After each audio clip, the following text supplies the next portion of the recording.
Hi. It's like almost 9 o'clock on Monday. More Johnny Bravo hair. I feel like a peacock.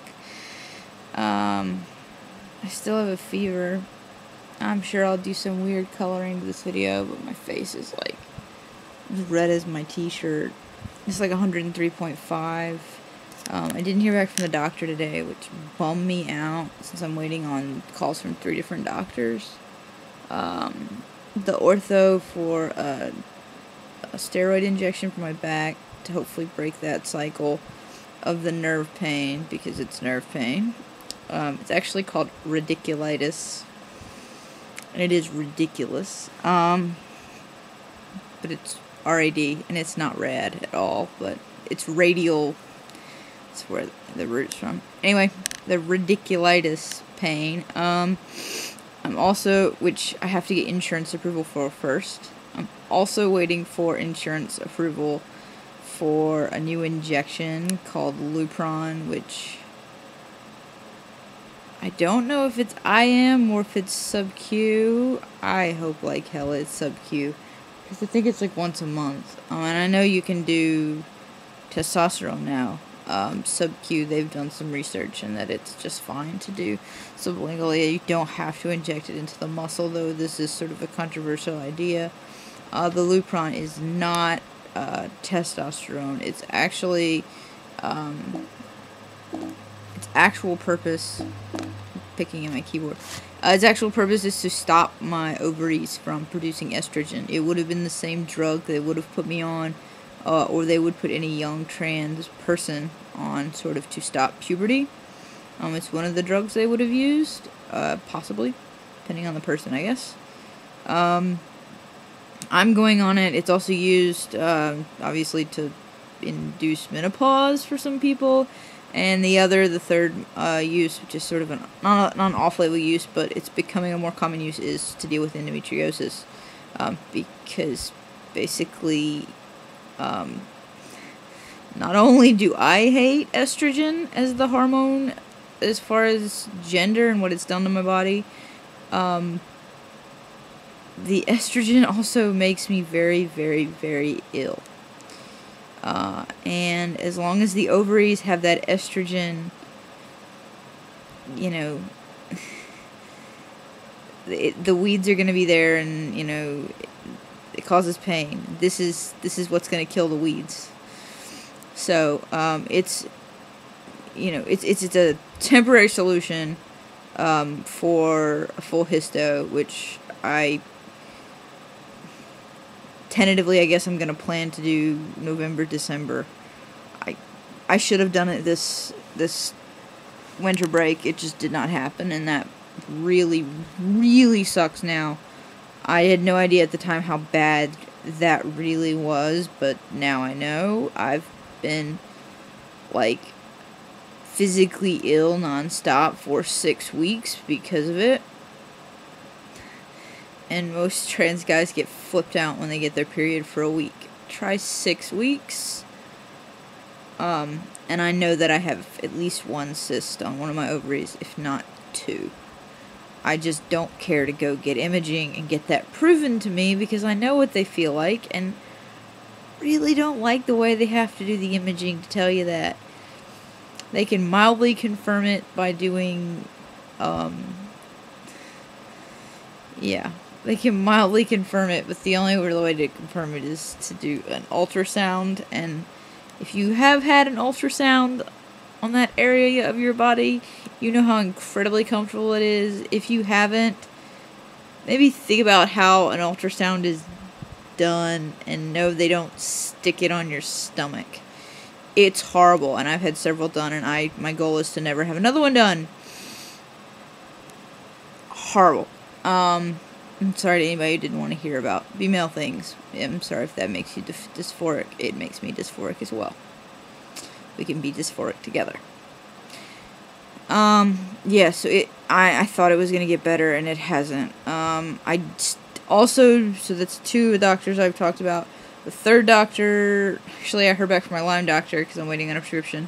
This is 4, technically, but the third doctor that I'm actually waiting on a call from would have been my sort of primary care. I use the office. I sort of change doctors. I don't like any of the doctors, really. I just use them.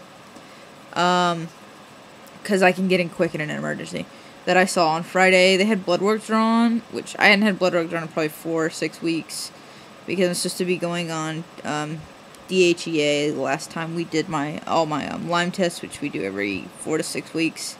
My DHEA was really, really low, so I'm actually due to go get blood work done again, probably the end of this week, but we'll see, because I'm kind of curious how this blood work we had done Friday, if that showed anything. We were trying to get an idea of why I had this fever, why I had this virus. The steroid cream helped the eyes quite a bit, but it's not entirely gone, and there's still some rash, and there's definitely still some pain. The prednisone, besides making me really hungry, I'm not sure if it's done anything except lower my immune system for this virus to keep knocking on my door. I'm assuming it's a virus, I don't know. The next newest concern, which happened about 20 minutes ago, is I realized that I haven't peed in about 2, maybe 3 days. And I just peed and wasn't good. And we had rehearsal yesterday, and some person who I'm ingeniously in a romantic relationship with decided that it would be a fun day to play a little game.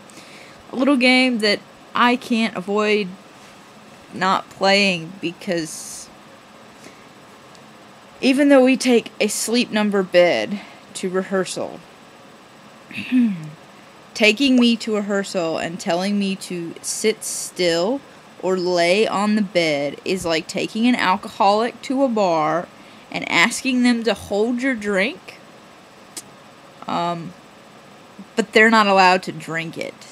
I'm there to help clean and help the kids, which includes demoing at times, because there are things that I demo differently than Jackie would.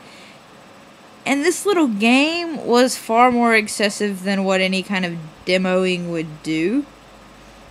And I know my fever got up to about 104. I checked it when I went out to the car.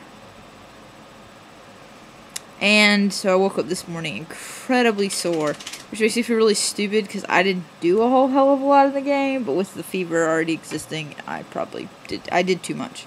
I did try to lay down after that, but I didn't do very well. Maybe better than I usually do. And yes, I do take an Aerobed to rehearsal. I've been doing it for years. The kids just think it's normal. Well, my independent kids do. My high school kids have never seen it. I love my Aerobed. We call it the sleep machine. Anyway, just sort of a medical update. It's not really a trans update. Although, I will say that I found a gay-friendly lawyer that I emailed today that I got response very quickly about my name change, and gave me the option to go ahead and do it, and I would have to obviously get denied and then go through an appeals process, but it would be very costly. But he also told me that I can use the different spelling of my first name anywhere I want, especially since my intent is not to be fraudulent. The only place I should have to use it is maybe my obviously my North Carolina driver's license and all my tax forms, but he said even then the DMV may be able to work with you, so I'm going to look into that maybe after we get back. We're going tomorrow to get our passports, so I'll have a passport. I haven't decided if I'm going to get the card or the book. I probably may just get the book, because I don't know that I'm going to actually ever be able to afford the assload of money to get it fully legally changed, but I do know now that I have every legal right to spell my name the way that I want to spell it, because I'm not being fraudulent in any way. It's clearly the same name. I could even do it on my banking. So that's like a little trans update. I'm sorry this is so long. Thanks to everybody who checked in and told me that you weren't all dying as a community or leaving. There's less of you, and that's totally okay. So I'm very appreciative to all of you who watch, and some new trans people are coming in, so welcome. If you're trying to catch up, don't. I have a lot of old videos, and they cover a vast array of subjects. Maybe I'll do like a reintroduction video if I can ever get this one uploaded. They seem to be taking forever nowadays. Anyway, this one's incredibly long because I have a fever, but I'm doing pretty well despite it, so take care, be well, bye.